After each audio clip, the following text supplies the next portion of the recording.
Coordinate geometry part 1, and let's learn about Cartesian plane and plotting of points. What is coordinate geometry? It is that branch of mathematics which help us to locate the points on the plane using the help of numbers. Every point on the plane has a unique address, you can say, which is written mathematically as an ordered pair. And when I say ordered pair, it means something like this: 2 comma 3, negative 1 comma 4, like this. Okay, how we do this we will learn in a while. To locate the points, we use the Cartesian plane. So suppose this is our Cartesian plane, and this plane is formed by two number lines, one vertical, one horizontal. The vertical one is called as the y-axis. The horizontal one is called as the x-axis. You can consider or visualize these two axes as the two number lines which are intersecting each other. They intersect at the point, and this point is called as the origin, and the coordinates of origin is 0 comma 0. All right. What are quadrants? The two axes means the x-axis and the y-axis divide the Cartesian plane or the plane of this screen into four parts. Each part is called as quadrant. So this is called as quadrant 1. This is called as quadrant 2. This one is quadrant 3, and this one is quadrant 4. They are called as quadrants because quad means 4, and since we have 4 parts, so each part is called as quadrant. Now, let's write the numbers on the x-axis and y-axis. Visualize this x-axis as a horizontal number line. So, of course, we have 0 in the center. Then we have all the positive numbers on the right side. So, 1, 2, 3, 4, 5, 6, and so on. And on the left side of 0, we all have negative numbers. So, negative 1, negative 2, negative 3, negative 4, and so on. The arrow indicates that the numbers are going on and on. Now, on the y-axis, this is basically your vertical axis. So, above 0, we have all the positive numbers: 1, 2, 3, 4, 5, 6, and so on. And below 0, we have all negative numbers: negative 1, negative 2, negative 3, negative 4, and so on. Also, in some of the books, they write x here and they write x dash over here. X dash denotes the negative side of x-axis. Similarly, y over here to denote the positive side, and for the negative side of y-axis, they always write it as y dash.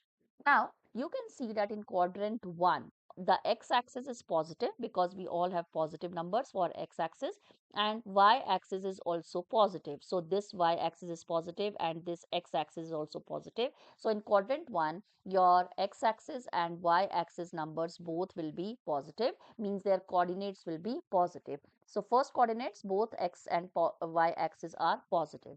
In the second quadrant, you can see that y-axis is positive, of course, but the x-axis numbers are negative. So, in the second quadrant, the numbers follow the rule of negative comma positive, means x coordinates are negative and y coordinates are positive. In the third quadrant, x-axis coordinates are negative and the y-axis is also negative. So in quadrant 3, both x and y coordinates are negative, so it's negative comma negative.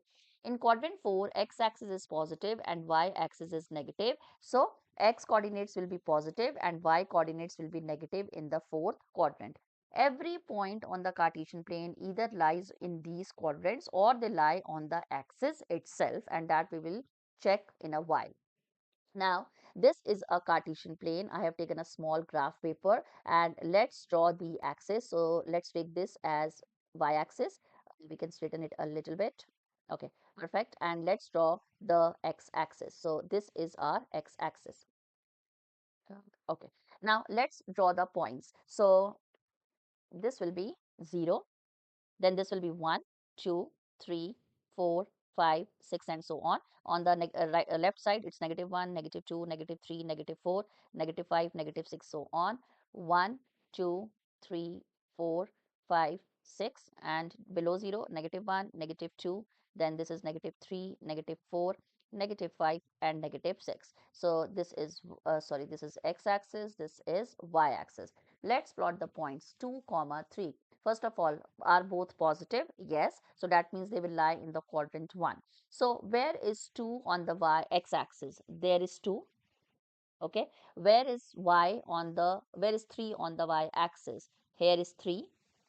Always remember, the first coordinate is always of x and the second coordinate is always of y. Okay, so x coordinate is followed by the y coordinate, never y comma x, it's always x comma y. So 2 comma 3, 2 on the x-axis and 3 on the y-axis. Let's draw the lines from there till we reach, till the two lines meet each other.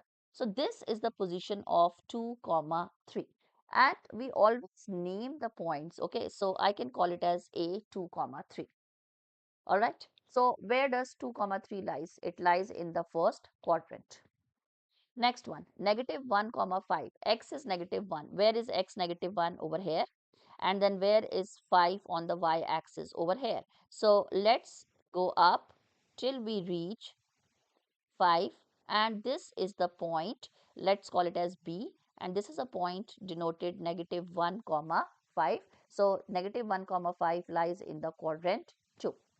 There is no need of drawing these perpendicular lines. With practice, you can find the position of the point without drawing the lines. 4 comma minus 2. So 4 on the x-axis over here and minus 2 on the y-axis over here. So I can easily see this is the point because this is 4 and this is minus 2. Let's call it as C point. So 4 comma minus 2 lies in quadrant 4. Next, negative 3 comma negative 3. Both are negative. So negative 3 over here and negative 3 on y-axis over here. So let's draw, and I think this will be the point. Okay, so this is the position of the point negative 3 comma negative 3. So in which quadrant does it lie? It lies on the third quadrant. Now 5 comma 0, x is 5 and y is 0. So where is x 5? Over here. Let me change the pen. Okay, so x is 5 over here, and where is y 0? Of course y is 0 in here only. Okay, because the coordinates of the origin are 0 comma 0, so it means over here on the x axis all the coordinates of y are 0. So 5 comma 0 is over here. Okay, so 5 comma 0 lies on the x axis. Where will 0 comma 4 lie? 0 of x, where is 0 of x? Over here. And where is 4 of y? Over here. So this is the point 0, I will write over here, 0 comma 4. So 0 comma 4 lie on the y axis. So this is how we plot the points, and these are the 4 quadrants, 1, 2, 3, 4. So that was all in this video. My next part 2 of this series would be on distance formula. Bye bye. See you in the next one. Bye bye.